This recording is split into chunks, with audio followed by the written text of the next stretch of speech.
Alors, là, nos objectifs pour cette deuxième conférence, c'est de définir et explorer les notions, donc racisme, antisémitisme, et au passage, on verra les mots sionisme et conspirationnisme. Et pour ça, il nous manque ce que j'ai appelé, des briques. Donc, il nous manque 3 briques. La question de l'antisémitisme racial, la question de l'antisémitisme économique et les théories du complot juif pour proposer une définition de l'antisémitisme. Et ça sera l'objectif du cycle de ces 2 sous-conférences, c'est proposer une définition de l'antisémitisme.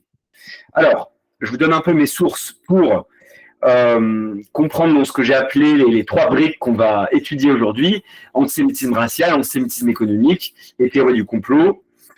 La dernière fois, donc, on a vu, je me base beaucoup sur le monument qui est l'œuvre de Léon Poliakov, Histoire de l'antisémitisme. J'avais donné aussi l'histoire des Juifs, qui, je pense, doit être étudiée en même temps quelque part. L'histoire des Juifs et l'histoire de l'antisémitisme, ça va de pair. Sur les questions de la naissance, la création, de la diffusion du racisme, c'est cet ouvrage que je vous recommande. Donc, Race et histoire dans les sociétés occidentales de Jean-Frédéric Chaube et Silvia Sebastiani. On reviendra toutes les références par mail. Je vous ferai une petite biblio à la fin. Et sur le 19e, sur les questions de l'antisémitisme et la gauche, donc il y a cet ouvrage pour l'instant qui est important, qui est L'antisémitisme à gauche de Michel Dreyfus, qui est sorti à la fin des années 2000, si je ne dis pas de bêtises, autour des années 2010, bref. Et petit moment de pub, le livre que je co-rédige que je co-publie avec Samuel Delors, un petit manuel de lutte contre l'antisémitisme, et qui sortira le 25 octobre 2024, donc cet automne. Ah oui, j'avais 2 références en plus à vous donner, plus ludiques. D'abord sur l'extrême droite, puisqu'on va parler de ça aujourd'hui, la naissance un peu de l'extrême droite et comprendre pourquoi et comment l'antisémitisme est au cœur de son projet politique. Il y a beaucoup de références sur l'histoire de l'extrême droite. Je voulais vous donner celle-là, donc c'est un podcast qui est en diffusion en ce moment sur France Culture et qui est une série d'émissions du cours de l'histoire, que j'ai écouté, que j'ai trouvé très bien, des ligues, donc des années 1880 jusqu'au Front National dans les années 1970. Et dernière référence qui est plus facile plus ludique, plus facile d'accès, mais très bien. Donc, sûrement, vous êtes beaucoup à l'avoir déjà vu. C'est les 4 documentaires de l'histoire de l'antisémitisme de Jonathan Ayoun. Alors, voilà, une fois que les références sont données, je vous propose qu'on revienne dans l'histoire de l'antisémitisme que je vous proposais. Et je pense que vous êtes reparti avec une question. À la fin, j'ai abordé la question des expulsions des Juifs de France. Et vous êtes donc demandé où vont les Juifs s'ils sont expulsés. Alors, c'est très simple. Ils vont là. Voilà, c'est une carte qui donne un peu la complexité. On a quelques grandes expulsions qui sont indiquées avec des directions. Alors, je ne vais pas détailler toute la carte, mais en gros, du Royaume de France, on a des Juifs, il y a une partie qui va vers le sud, vers l'Espagne, jusqu'en 1492, l'année de l'expulsion des Juifs d'Espagne, qui vont vers l'Afrique du Nord. Une partie va aussi aux Pays-Bas. Vous connaissez Spinoza, donc, qui est un descendant des Juifs portugais expulsés à la fin du XVe siècle. Et une partie des Juifs de France se déplace vers l'Europe de l'Est, où on a, à partir du XIIIe siècle, un centre de vie juive très important, donc autour de la Pologne, l'Ukraine, ce qui sera la Russie plus tard. Je parle de ces 2 pôles, donc une partie des Juifs qui partent vers l'Afrique du Nord, qu'on appellera les séfarades, d'un mot hébreu qui veut dire Espagne, et les ashkénazes, d'un mot hébreu qui est lié à l'Allemagne et qu'on trouvera en Europe de l'Est. Mais on va revenir en France parce qu'il se passe quelque chose d'important, un événement singulier qui est la Révolution française. Bon, pour illustrer ça, j'ai trouvé des belles images. L'attaque de la Bastille, le serment du jeu de paume. Voilà, donc vous connaissez ces images, hein. La déclaration de la première Constitution et de la première République. Une image que j'aime bien, c'est ce jeu de loi qui a été publié pendant la Révolution française, qui commence par la prise de la Bastille et qui termine par l'Assemblée nationale au jeu de paume. Et si je vous parle de la Révolution française, c'est parce qu'il y a un événement particulier dans l'histoire mondiale, en fait, qui est case 12 du jeu de loi. Donc, je fais un petit zoom sur la case 12 qui se trouve à droite. Et on y voit les Juifs réputés François en se conformant à la loi. Donc, les Juifs acquièrent une égalité en droit. Ils sont considérés comme Français, mais avec une précision, en se conformant à la loi, c'est-à-dire que les Juifs doivent abandonner leur structure de vie, leurs institutions traditionnelles, pour adopter celle de la République. Donc, que ce soit l'état civil, la santé, l'éducation, ils doivent laisser de côté la justice, ils doivent accepter les lois de la République plutôt que les lois juives, donc selon la formule assez connue de ce député de la noblesse, Stanislas de Clermont-Tonnerre, qui va un peu achever, voilà, c'est un long débat pendant 3 ans à l'Assemblée nationale. Il faut tout refuser aux Juifs comme nation, il faut tout leur accorder comme individus, il faut qu'ils soient citoyens. On prétend qu'ils ne veulent pas l'être, qu'ils le disent et qu'on les bannisse. Il ne peut y avoir une nation dans une nation. Donc, les Juifs accèdent à la citoyenneté, et c'est une première mondiale. Hein. Partout ailleurs, les Juifs avaient un statut d'infériorité du fait de la loi chrétienne. Mais en France, avec l'avènement de la République, c'est l'égalité de droit, ce qui est un moment important. Bon, je vais passer sur ça. Moi, ce qui m'intéresse, c'est d'explorer cette notion qui est l'antisémitisme racial. Alors, donc, bon, je reviens, pardon, une slide en arrière. Il y a un petit point que j'ai appelé assimilation à marche forcée. Donc, c'est un double mouvement. Les Juifs sont incités à ne plus être une nation dans une nation, et donc à devenir des Français comme les autres, et donc à abandonner leur structure leurs institutions traditionnelles. Il y a ce mouvement-là, mais il y a aussi que pour s'élever socialement dans la société française, mais allemande, enfin partout en Europe où l'émancipation a lieu, eh bien, c'est plus facile de mettre de la distance avec son judaïsme, ses pratiques et la communauté. Et c'est là que va apparaître donc cette nouvelle idée, cette nouvelle idéologie plutôt, qui est l'antisémitisme, puisque les Juifs ne sont plus dans un ghetto, ils sont comme tout le monde, ils se fondent à la société, et c'est là que va naître l'antisémitisme. Alors, je vais refaire une histoire du 19e rapidement, 2 fois. La première, à travers ce prisme-là, l'antisémitisme racial, comment la théorie des races se crée, et comment l'antisémitisme se fabrique à partir d'arguments pseudo-scientifiques. Et puis on refera cette histoire avec la critique de l'économie, ce que j'appelle antisémitisme économique, qu'on verra après. Alors, comme vous le savez, la Révolution française et la première Constitution abolissent l'esclavage. Donc, l'esclavage sera rétabli par Napoléon, il sera réaboli au milieu du 19e, mais donc il y a un changement dans la considération de l'Afrique, de l'Asie, des territoires que la France a investis déjà, puisque c'est le démarrage de la colonisation. Donc, les Noirs, les personnes noires sont considérées comme des êtres humains, ils ne sont plus considérés comme des biens meubles, comme c'était le cas pendant l'esclavage, ou des animaux.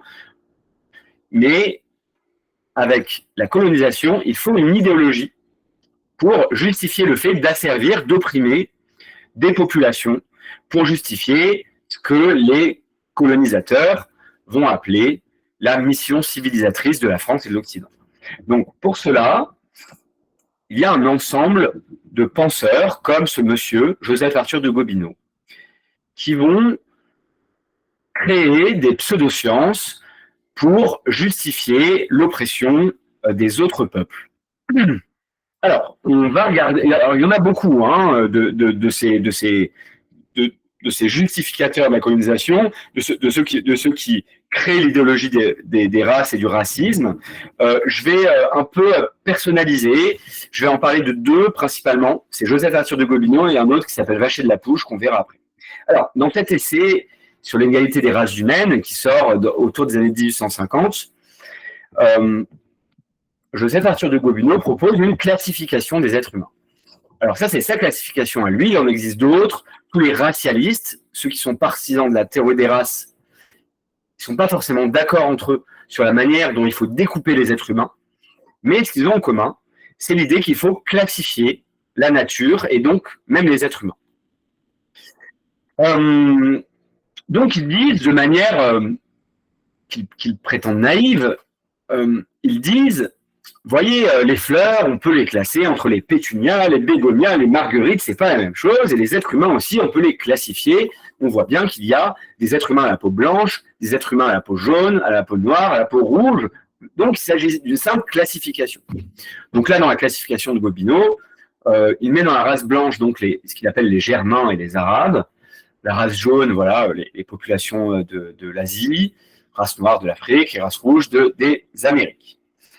Et il dit, oui, mais alors, quand on rentre dans cette catégorisation, la couleur de peau n'est pas suffisante. D'abord parce qu'il y a des mélanges, puisque le simple critère de la couleur n'est pas suffisant pour vraiment créer des catégories compactes. Donc, Gobineau et les autres, bien sûr, se disent qu'il faut aller plus loin dans la caractérisation et ils développent donc ces pseudosciences dont je vous ai parlé. Ils mesurent la taille des crânes et placent des billes à l'intérieur pour calculer des volumes et finalement disent, on voit bien qu'il y a des formes du crâne qui sont plus proches du singe, de la nature, et d'autres qui sont plus éloignées.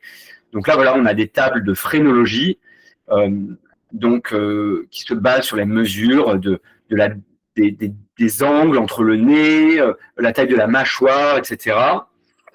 Et à partir de ces mesures qui ne veulent absolument rien dire, on en déduit des comportements. On dit, finalement, si vous avez le crâne développé un peu sur la droite, comme ça, vous êtes plus apte à exercer certaines activités. Si vous avez le crâne un peu développé sur la gauche, comme ça, vous êtes plus apte à avoir tel comportement. C'est l'objectif de la phrénologie. Donc, je trouvais ça intéressant, cette première d'un journal de phrénologie américaine qui prétend qu'à une forme du crâne particulier, eh bien, correspondent des métiers ou des aptitudes particulières. Donc là, en fait, on voit un crâne qui est subdivisé en différents métiers. On voit l'aptitude à gouverner, à exercer la justice, à être marin, à faire de l'agriculture. Et donc voilà, l'ensemble de ces sciences, physiognomonie, phrénologie, etc., elles prétendent que notre forme du crâne nous prédispose à avoir certains comportements. Alors, évidemment, tout est faux là-dedans. C'est-à-dire, en fait, les phrénologues choisissent les crânes, ils s'arrangent pour que les crânes de blanc soient plus gros que les crânes de noirs, parce qu'en fait, il y a des blancs à petite tête et des noirs à grosse tête, et des noirs à petite tête et des blancs à petite tête aussi. Enfin, tout existe dans la nature. Les angles, la taille de la mâchoire, tout ça, c'est du pipeau. Ce qui est important pour eux, c'est les conclusions, c'est-à-dire que l'homme blanc aurait un crâne de volume supérieur. Bon, par ailleurs, en fait, le volume du crâne n'a rien à voir avec l'intelligence. Il y a une déconnexion. Il y a une déconnexion entre volume crânien et intelligence. Donc voilà, tout ça repose sur du vide. Mais je vous raconte tout ça, chose que vous avez déjà étudiée. C'est pour ma petite définition du racisme au passage. c'est un phénomène qu'on peut diviser en 3 étapes. Le premier, c'est la catégorisation. Donc, l'idée de classifier les êtres humains en catégories basées sur la couleur de peau, en disant c'est quelque chose d'objectif. Finalement, il y a bien des hommes à la peau noire, des hommes à la peau jaune, des hommes à la peau rouge. Et une fois qu'on a dit ça, pour préciser les catégories, eh bien, ce qui découle de cette catégorisation, c'est une essentialisation, c'est-à-dire on va fixer des comportements, des manières d'être à chacune des catégories.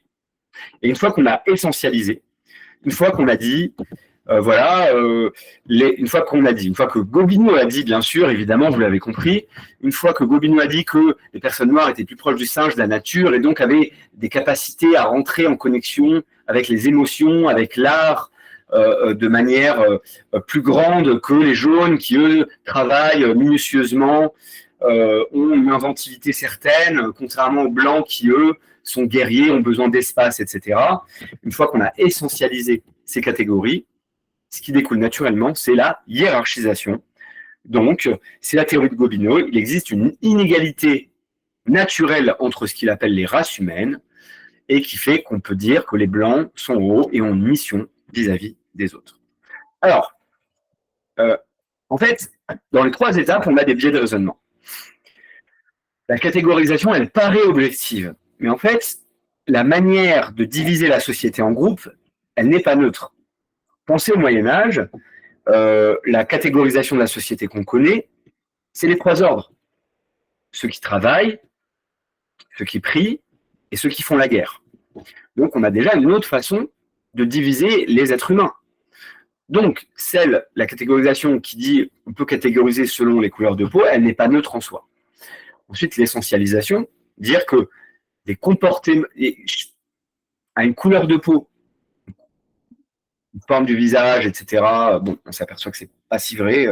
Il n'y a pas de correspondance entre forme du visage et couleur de peau. Bref, une fois qu'on a dit ça, l'essentialisation, donc, c'est prêter des comportements qui sont en fait ce qu'on appelle communément les stéréotypes, les préjugés.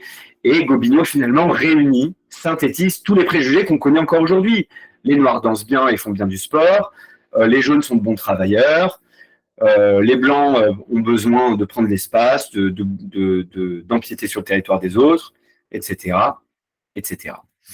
Et c'est cette hiérarchisation donc qui va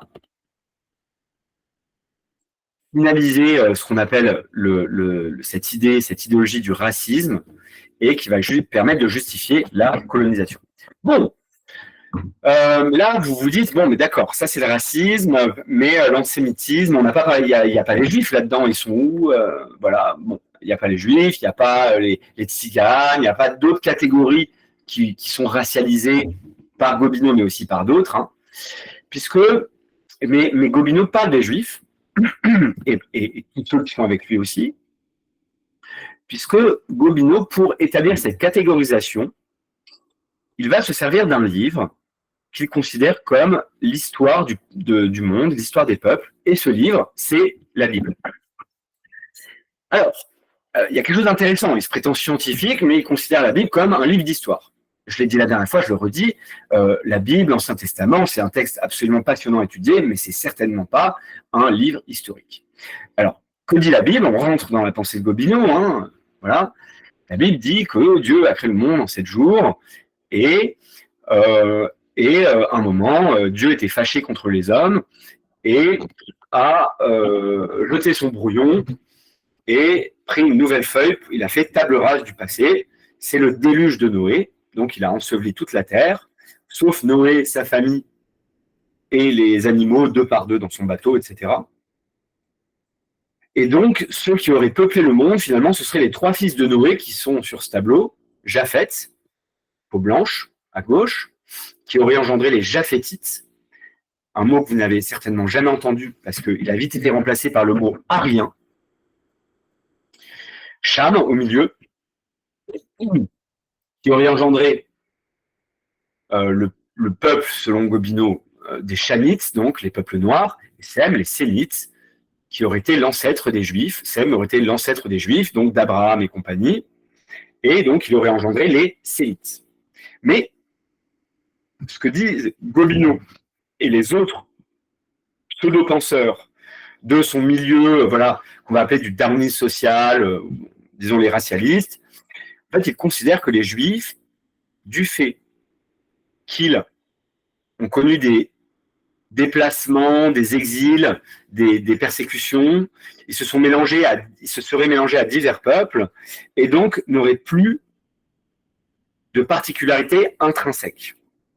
Alors, je vais revenir sur cette idée-là, parce que je dois vous parler d'un autre élément qui est amené en France par un monsieur qui s'appelle Georges Vacher de la Pouge, qui est ici. C'est l'eugénisme. Alors, l'eugénisme, c'est quoi? C'est une idée qui va développer dans plusieurs livres, donc notamment dans ce livre-là, sorti à la fin du 19e, qui s'appelle L'Arien, son rôle social. Bon, c'est évidemment un livre qui va beaucoup inspirer le nazi par la suite, quelques décennies plus tard. Mais Vacher de la Pouge, par eugénisme, ce qu'il entend, c'est l'idée que chaque race, je mets des guillemets à ce mot-là, c'est leur langage, pas le mien, évidemment, chaque race, donc, conserve ses caractéristiques propres lorsqu'elle se reproduit à l'intérieur de son groupe. Concrètement, ça veut dire si deux Noirs font un enfant, eh bien, étant donné que les Noirs dansent bien, leur enfant dansera bien. Je la fais un peu vulgariser, mais en fait, ils disent exactement ça. Donc, c'est même pas trahir leur pensée. Hein. Donc, si deux Noirs font un enfant, leur enfant danse bien. Si deux jaunes font un enfant, leur enfant est très minutieux, travailleur. Mais si un Noir et un jaune font un enfant ensemble, alors, selon la théorie eugéniste, ils diminuent leurs caractéristiques propres et ils savent moins bien, l'enfant saura moins bien danser et moins bien être minutieux. Donc, ce que prône Georges Vacher de la Pouge, c'est la mixophobie, c'est-à-dire le rejet du mélange entre des peuples. Il dit que chaque peuple doit rester entre eux et ne pas se mélanger, ne pas se reproduire avec d'autres individus d'autres peuples. Et les Juifs donc les Sémites, les descendants des Sémites, c'est là que le mot est trouvé pour désigner les Juifs, donc les supposés descendants de Sem, les Sémites doivent, s'ils s'accouplent avec d'autres races, alors la race perd toutes ses caractéristiques, puisque leurs gènes sont tellement altérés du fait des persécutions, des exils, des déplacements, ils n'ont plus aucune caractéristique, plus aucune essence qui est propre à leur race, et donc la reproduction avec les Sémites est la pire des choses pour les races, puisqu'elle fait perdre toutes les caractéristiques propres.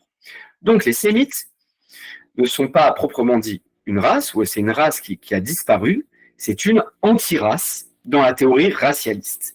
Et dès lors, il y a deux pôles qui sont dessinés. D'un côté, les Ariens, qui sont la quintessence de la race la plus élevée, et les Sémites, qui représentent l'échelon le plus bas. Et j'ai utilisé un mot que je n'ai pas défini, le darwinisme social. Donc voilà, tout cela, il se retrouve dans ce courant de pensée, qui n'est pas qu'en France d'ailleurs, hein, c'est aussi en Angleterre, ailleurs aussi. C'est l'idée finalement que les individus d'une même espèce sont en compétition pour l'accès aux ressources vitales dans un même milieu. Vous savez, on dit ça sur les drosophiles, sur les mouches. Donc c'est une théorie, la théorie de la sélection naturelle de Darwin. Hein. Pardon, oubliez les drosophiles, je pensais à autre chose. Donc c'est la sélection naturelle, l'idée que l'individu le plus adapté à un milieu, le plus adapté à chasser, à survivre, à résister aux maladies, c'est lui qui va imposer son génome au reste de la population, au reste de l'espèce, puisque, étant plus adapté, il aura plus de chances de se développer. Alors, ce qui est important à dire, c'est que Darwin s'est battu contre le darwinisme social, puisqu'il s'agissait d'une idéologie qui s'appliquait aux êtres humains, et Darwin disait, mais non, il y a des facteurs sociaux, de coopération. Bon, on a, aujourd'hui, le darwinisme social est complètement invalidé, hein, mais en tout cas, c'est comme ça qu'il pense la chose, et donc il y aurait finalement une lutte raciale, génétique, entre les Aryens, la quintessence, et les Sémites, qui risquent de contaminer l'ensemble des races. Voilà. Alors, j'en profite pour déminer un peu une croyance répandue. En fait, on dit souvent les Sémites en pensant, en disant oui, mais les Sémites, c'est aussi les Arabes, etc. Alors non, plusieurs choses. On parle des langues sémitiques, donc ça, c'est un ensemble de langues qui ont des proximités du fait qu'elles ont été parlées dans des zones géographiques, donc l'araméen, l'arabe, l'hébreu, effectivement, il y a des similitudes, le fait qu'elles s'écrivent de droite à gauche, dans l'alphabet se ressemblent, il y a beaucoup de mots en commun, c'est vrai. Mais en fait, les langues sémitiques, c'est aussi des formes de sanskrit, des langues éthiopiennes, des formes de perse, donc bien au-delà des arabes. Et en fait, si on peut parler de langues sémitiques comme les philologues, donc ceux qui étudient les langues le disent, il n'existe pas de race sémitique, puisqu'il n'existe pas de race, tout court. Et que en fait, les sémites, c'est une catégorie inventée par les racialistes du 19e pour désigner les descendants de Sem, les juifs. Si vous n'en êtes pas convaincu, voilà, on attribue le mot antisémitisme à ce monsieur qui s'appelle Wilhelm Marr, qui est un journaliste anarchiste allemand, et qui va fonder la Ligue nationale antisémitique de France, dans la foulée de la formation de ce mot antisémite. Donc l'antisémitisme, c'est bien l'éradication des juifs comme un projet politique. Alors là, je suis déjà entré dans l'antisémitisme économique, on y arrive juste après. Mais bon, il y a ce livre assez connu, La victoire du judaïsme sur le germanisme, examiné d'un point de vue non religieux, donc ça veut dire qu'il prétend donner des arguments scientifiques pour nourrir ce projet politique qu'est l'antisémitisme. Alors, je fais un petit récap sur l'antisémitisme racial. Donc, le darwinisme social, on en a parlé. Je vous ai dit, bon, ce qu'on peut dire, c'est qu'on a une apparition simultanée entre la notion de race et l'idéologie du racisme. Je vous ai parlé de l'eugénisme, donc c'est le refus du métissage et l'apologie de la pureté de la race. C'est-à-dire que ce que j'appelle l'apologie de la pureté de la race, c'est l'idée que chaque groupe d'humains identifiés par sa couleur de peau devrait se reproduire entre eux et ne pas se mélanger. Et donc, cette opposition arien-sémite qui est importante pour la suite. Et oui, et donc le judaïsme est considéré par les racialistes comme un parasitisme racial. Ce n'est plus une croyance, ce n'est plus une pratique, c'est un danger existentiel pour la survie et la sauvegarde de l'espèce aryenne.